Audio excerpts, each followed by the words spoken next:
you for joining. Thank you, Pedro, for being able to be here and talking with us, the people from LAR. Thank you for accepting the invitation. Okay. And well, today we will talk about animation design. Thank you, the people from LAR. Yeah, it's a pleasure. Today we will talk about your let's say favorite topic, animation design, and what it means, the world of animation and animation movies and so on. And we will try to get into the creative process of creating an animation movie, and how do you do to make your story appealing to people, and the whole storytelling on a short film versus a long film. And then in the end we will basically wrap up with some recommendations from your side.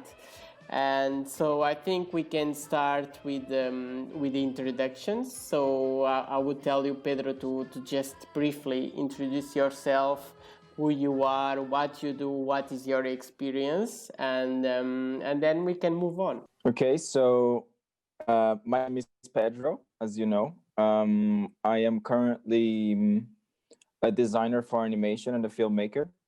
So currently my career, most like the jobs that I've had in the animation industry have been designing mainly animated series, and I've done a lot of films during my spare time, and my latest one has been the most successful one. It has gotten into a couple of festivals. I'm Portuguese. What else should I say? Well, I draw think a lot of food. after like you say that you well after you say that you are Portuguese, I think it's already a perfect introduction. I'm Portuguese. What else do you want to know? I mean, it's just the perfect nationality. I maybe should have started with that. But also you can tell people to follow you on social media. So if you are interested in knowing more about Pedro's work, his Instagram is @thepedropedro. So it's very easy. You can find it easily. Yes, exactly. That's me.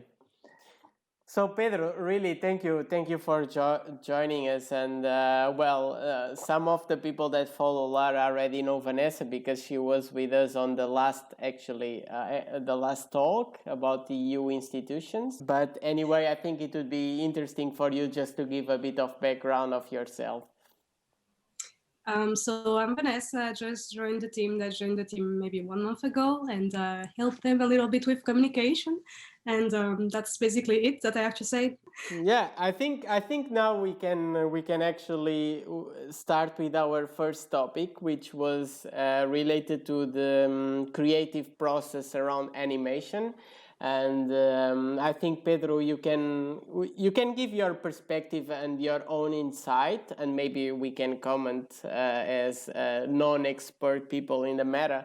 But I think it would be interesting for you to give us a bit of a background on what it takes, what is the creative process, and what is your own opinion about that, basically. Yeah. Okay. So animation, it takes a long time to produce something that is very small if you aim for high quality. So just so we have a reference, at university we had to do a 2-minute short film for our graduation film, and we're a team of at least 6 people that had to work really hard for an entire year to produce something that was 2 minutes long, and some people didn't manage to finish it in time. So you have an idea. It takes quite a lot of time, and I mean, not many people draw frames per second, but in the time that people used to draw frames per second, it used to be at 24 frames per second. So you can imagine each character would be 24 drawings each second for you to have the illusion of movement. And each drawing would have to be sketched and then cleaned and then cleaned again. And then you would have revision, so you'd have to redo the whole thing again. So for 2 minutes, it's 2,880 drawings. I just quickly did the math. It's a big number. I don't know if exactly is that, but imagine if you have to animate a background and a character in one shot, then that's already 2 things that have to be animated with that speed. So it's not exactly 12 drawings per second in every shot, because sometimes you have different elements that are animated. Like if I don't know, a ball, then the ball is one animation, and then the character throwing the ball is another animation. mean, they would be drawn together maybe when they are interacting, but then different elements would be drawn differently. But this is drawn animation. Now, the standard, it goes much more to puppet animation, which gives the illusion of drawing, but it's just puppets because it's faster to produce. But everything starts with writing. So once a show is greenlit, which means whatever, let's say I worked for, my last job was working for a Netflix show. So once Netflix gave the green light to the show, then the director would start to giving the concept to the writers, let's say, and the writers start writing ideas for a script. And then once a script gets passed, which we would have to go through many revisions, then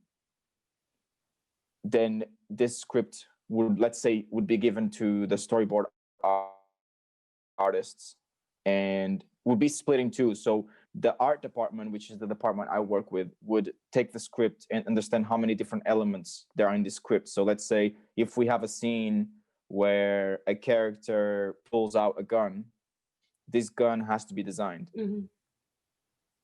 And this gun is obviously going to be mentioned in the script. So both the character and the gun are going to have to be designed. So then the art department team will analyze the script through the amount of elements they have to design. And then that goes through a lot of variations. It goes through, in my case, the Netflix show was a 3D show. So it was a 3D pipeline. It was slightly different from a 2D pipeline. But I would start with a sketch, and then I would show like a line drawing. So I would show a black and white drawing just with the lines to show this is what the object is going to look like. And then then it would go for a color pass where I would add a color in a way that reveals the different textures and the different materials. And then once that gets passed, both artistically and technically, because I can't have, like, if one object gets used in one shot, then it's a low importance object. But if it's like this character has this object that is really important for the scene, then this object needs a lot of detail and a lot of attention. If it's like one gag thing, like one joke, and then we never see this object again, then we wouldn't have, like the director would never pass an object that is hyper complex or with like 300 different materials, because it wouldn't be worth the money, if you see what I mean. Because the more materials you have, the more money it would be. So this is on the artistic side. Then on the storyboard side, it would be, how do I describe the storyboard? It's like, it's not really the comic of the film, but it's like a sketch of what the shots look like, each sketch, but without timing. Then you would put them into an animatic where you basically would see the whole film, or in this case, the whole episode of this series, but it would be just sketches of the characters posing to test the timing. And are the jokes funny? Are the cuts cutting well? Is the action, does it feel tense? Do you understand the stories, the script?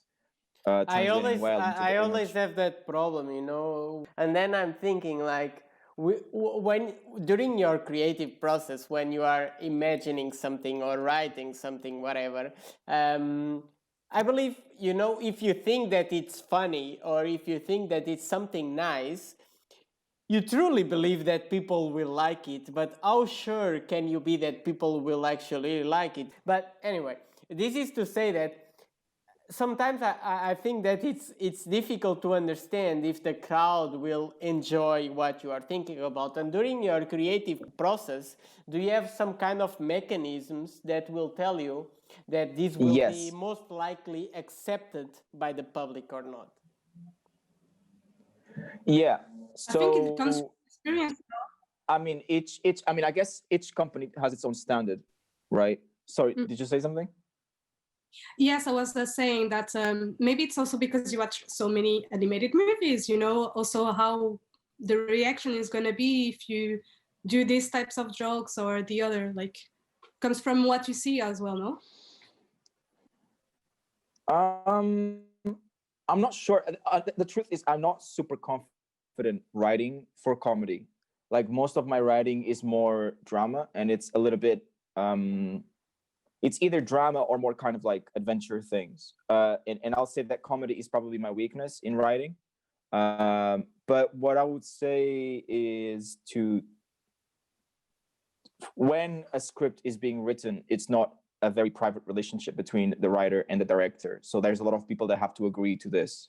including Netflix and stuff like that. So just by getting a script passed through a lot of people, that on itself will kind of work as an audience. And you do get to, in some cases, test it out with bigger people to say, is that joke working out fine? And sometimes it's the thing about like in the animatic, when it's just a little sketch, the joke works fine. But when it gets rendered, you lose it.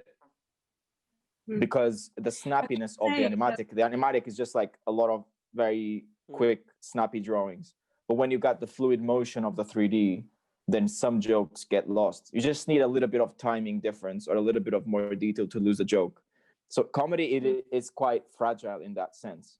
But I'm not super involved in the writing. That's very interesting, because I also believe that it's, it's a tricky question, because I had these discussions over and over again with some of my friends, which is, what is art for you? So it always starts like that. What is art for you? Is art more valuable when it's sad or when it's a drama? Or it's art more valuable if you can actually make a comedy? So this is another topic. I don't want to go there, because you want to open that Pandora box right here? I don't want, because we could crash my internet. We could talk about it for hours. So this is just to say that sometimes it's difficult to define things, and I think that it's very difficult to write and make something very good from a comedic point of view, like a good comedy. I think it's very difficult. And for me personally, art has more meaning when it's sad and bad and dark, but it is a personal taste. But at the same time, I really understand you when you say that it's hard to write and do something on the comedy sphere, and I think it's very difficult. And when you enter this creative process, it's tricky, because you might think about something, you might write something, but when you see it after, like you were saying, on 3D, it can turn out completely different, because maybe the movements, whatever the way you do it, it just definitely. It's just and bear in mind that someone has to animate everything in a really detailed way. So if I do, I don't know, this kind of thing, someone will have to spend a lot of time, hours and hours, drawing this, and this, and this. And if this is a joke, then it's funny when you look at it the first time. But if you worked on this one gag for a month, like you look at it, and that joke just makes you really sad. That just, I can't listen. I'm allergic to this joke. But then when you show it to the audience, they laugh. Yeah. It's just, please stop with that joke. I cannot take it anymore.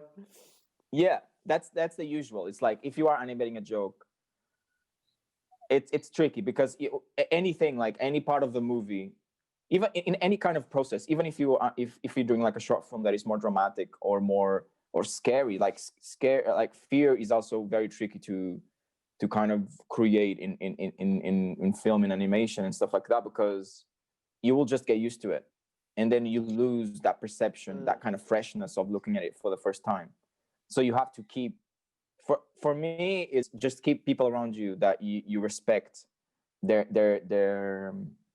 you really admire their opinion, and you really respect, and their opinion will come from a place of wanting what's best for you.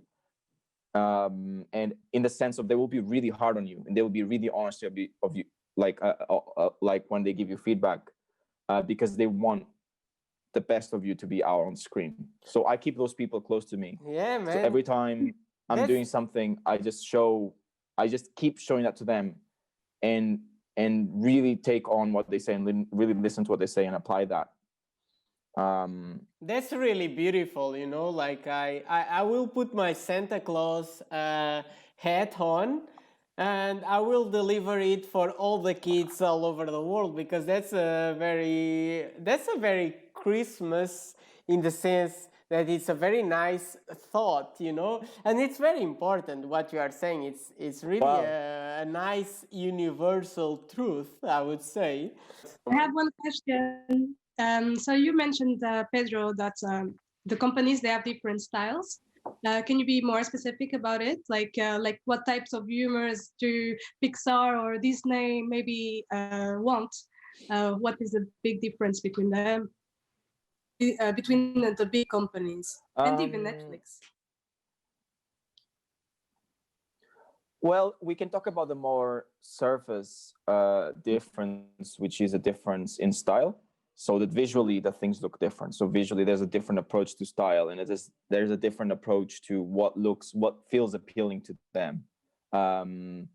And I imagine there's also a difference in dollar bill. So like the Disney can go through 50 different revisions and can have 50 tries at this one design to make it look really, really good. And they can afford really, really amazing artists, where something smaller working for a Netflix show, which I mean is still pretty big, but like it would be smaller than a Disney show, for example, or a Disney film, then the decisions, they have less time to make decisions. They have to be quick and bold in their decisions, and there's not a lot of time to double guess. So you kind of have to get things right on the first try, and you need to be focused on what you're listening to.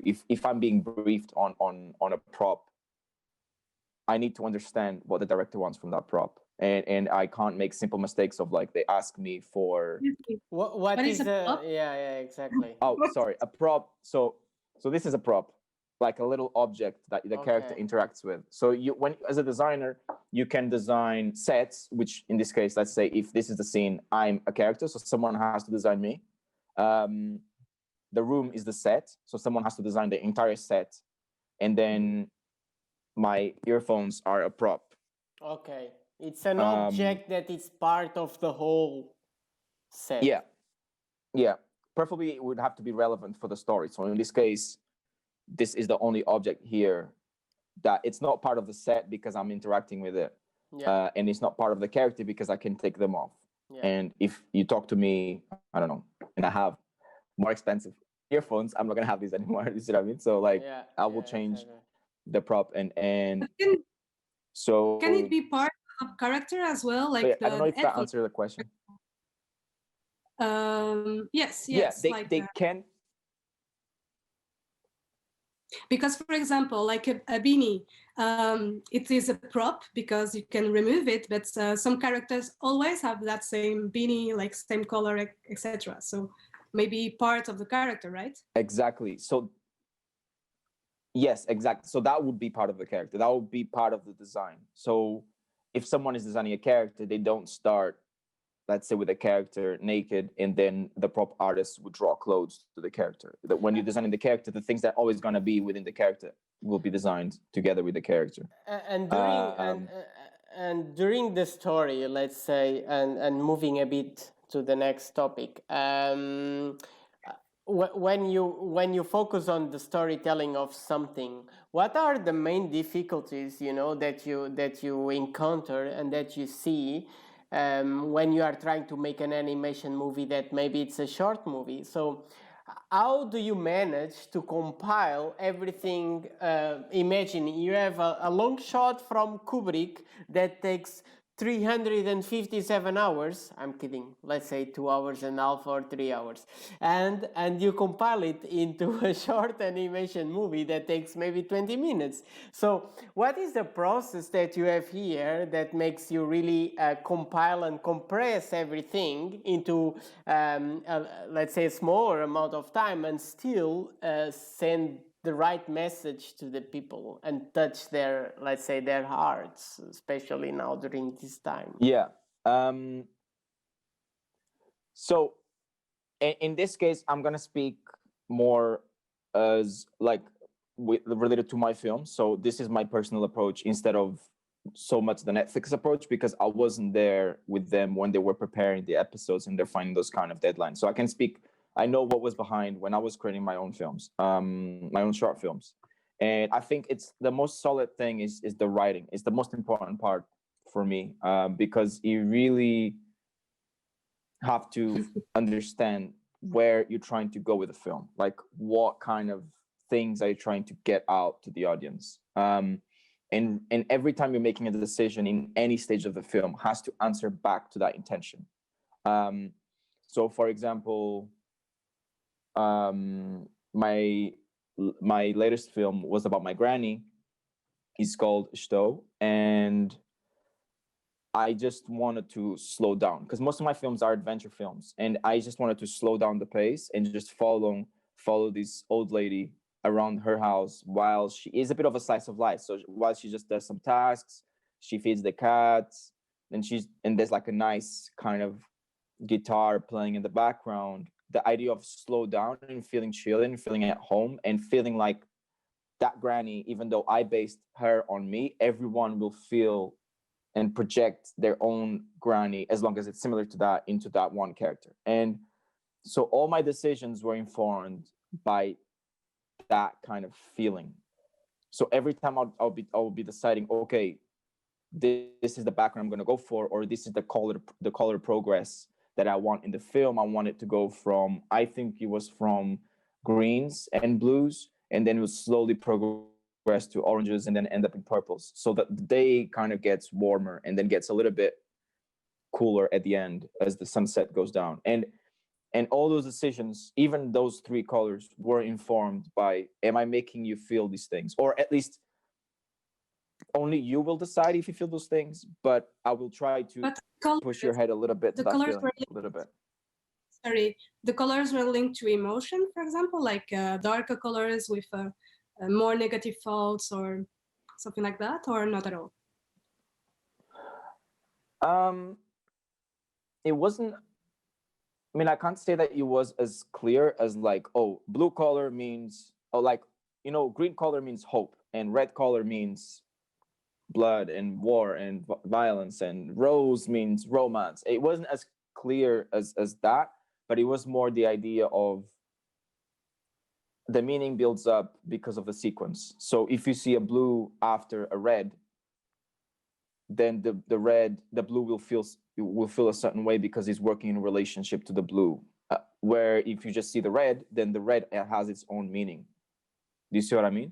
So, I mean, if I have a shot of me smiling and then I cut to a hand holding a knife, or if you're gonna think I'm some sort of like psychopath about to kill. If I have a shot of me smiling and then I have a shot of soup, then you think I'm a nice guy. I just gonna eat my soup. I think you just raised a point that it's super interesting, which is the environment where you are in. And you know, I think you can talk about it on movies, and you just extrapolate it to your own personal life as well.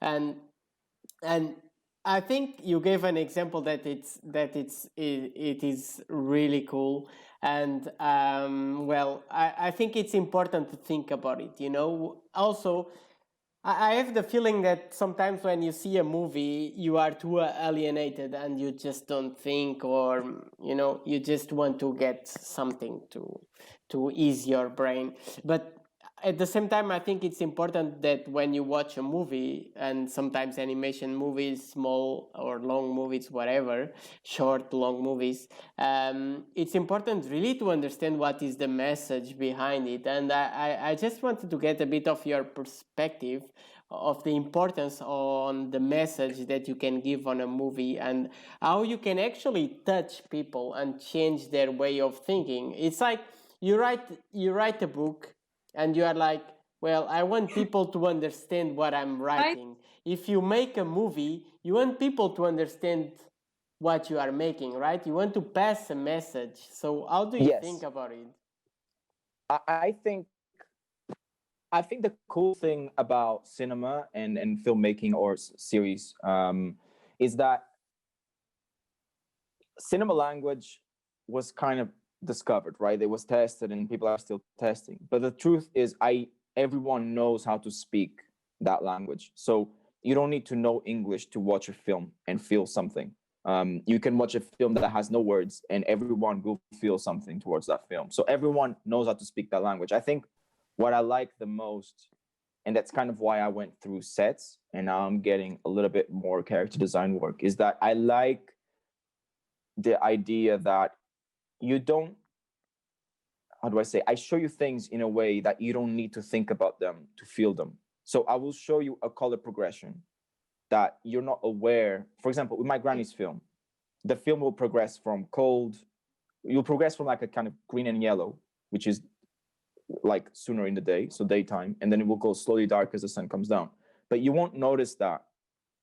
And I mean, unless you're a designer, you're looking for it, you will notice, of course. But I don't want you to notice, oh, the color changed. I just want you to feel that time is passing and to feel that sunset that hits your granny house and the windows, any kind of like illuminates part of the table. You see what I mean? And that means dinner is coming, kind of thing.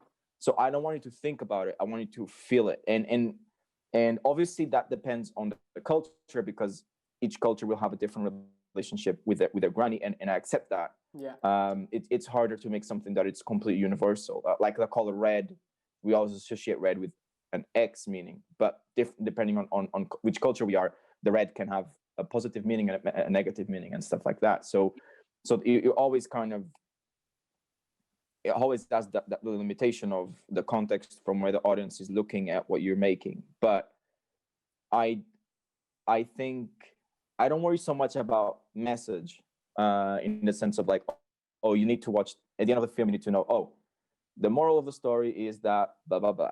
Like, this is what I mean? But I do think that now it's, I don't know, I do feel like artists kind of have the responsibility of knowing their politics, or the responsibility of trying to know their politics, because we're going through some scary times, and we kind of have the responsibility to appeal to more diverse values and to help, like, what kind of politics they're going for. You can tell, I mean, if you watch a film and everyone is a white straight male, at the end, it's kind of like, okay, then it's like, I mean, this person, like, it goes off a little tone deaf. Like, you're not speaking to a whole, like, there's a lot of people which will look at this film and they will not see themselves there. So, and it might not even be intentional, but I do think that artists, especially artists that deal with this medium of media, of film or series or stuff like that, should know these, like, not know these things, because I don't know that much, but try to know and try to always be hungry for I that completely kind of agree you so it's not so much of a message, but it's bigger than that. Yeah, exactly. I think it's I think it's a very fair point. We have just a couple of minutes, I would say like 2 minutes. So if you could, and just to wrap it up a bit, and I mean, if we don't have time after, then really thank you for this interesting conversation, and I wish we had a bit more time, but could you give us just a few movies that you would like to share with the broader audience? In just 30 seconds, what would be your best picks? Okay, so I've got 5 that I think will kind of play with this Christmas vibe. So one of them is called Wolf's Children. The other one is called Wolf Walkers. The third one is called Tokyo Godfathers. I love this film, and this director is amazing. The fourth one is called, this is the hardest one probably to write down, but the fourth one is called Tekken King Creep. I'm not gonna mimic it. Okay. And the fifth one is called Mind Game. Nice. Those 5 films have changed something in me. So I recommend them. How come they seem very strange? I have never heard of them. So how come? Where do they come from? Who made them? Tell us more about it. I'm not even gonna try to say the names of the Japanese directors. It's like Voldemort, it's like Voldemort on Harry Potter.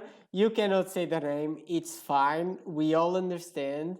We will, we will have this video after all in YouTube, and we will have the podcast in Spotify. We will listen it over and over again. We will search it on Google and we will find it.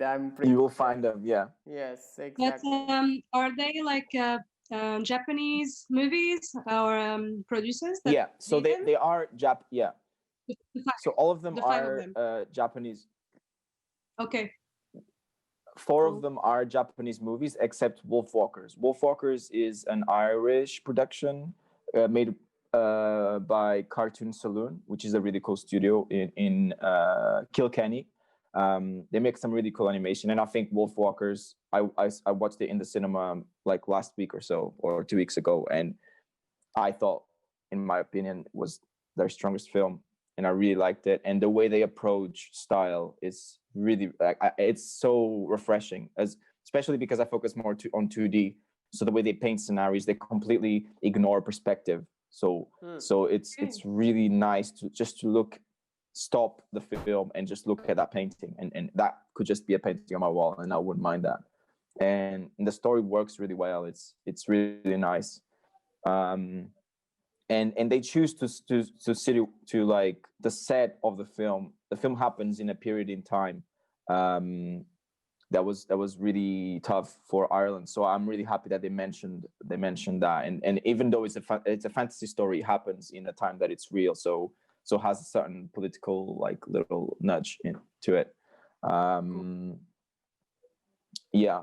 And the other films, Wolf Children is, I mean, if anyone here likes a good cry, then Wolf Children, my God. I love crying. We had a talk.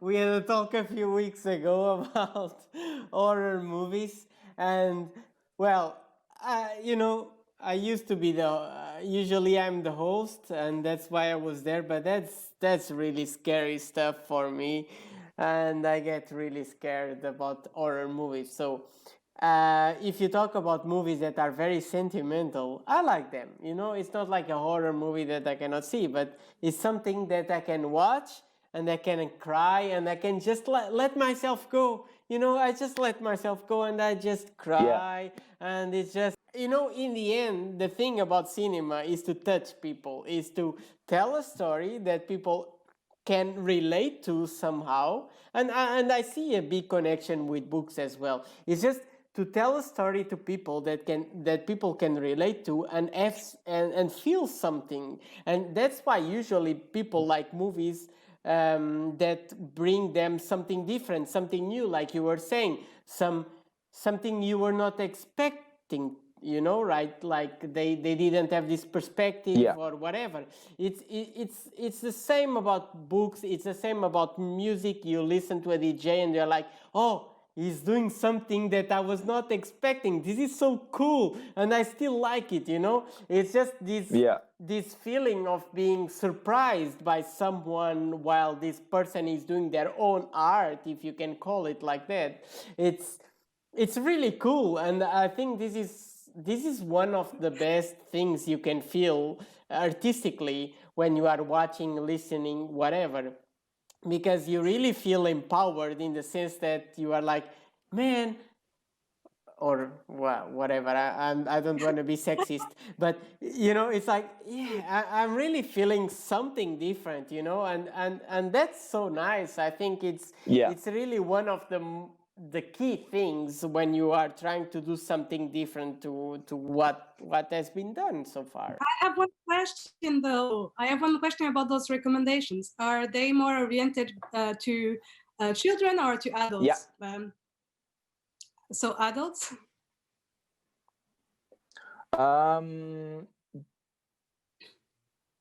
Let me think. I'm gonna say everyone can watch it. Yeah, everyone can watch it.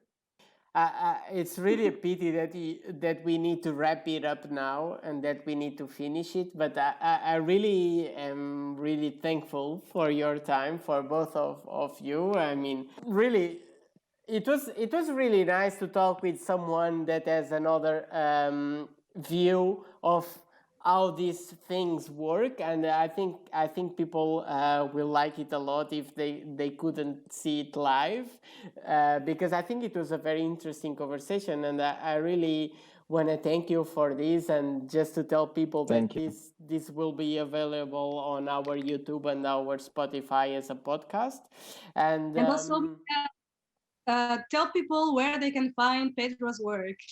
Yeah, exactly. They just go to your Instagram. Should I say that, or you want to say that? Yeah. You can say. I think you can say it better than me. Okay, so if you want to find my work, you can find it on Instagram at @thepedropedro, or my Twitter, which is at @thepedropedro00, because someone took the Pedro without the zeros. Yeah, that's it. Thanks a lot. Thank you for joining. And well, I wish you a Merry Christmas. I'm already in the spirit. Thank you very much. And Happy You New too. Year. You too. Thank you. Have a good evening. Happy New Year. Stay safe. Ciao. Bye. Bye. Thank you.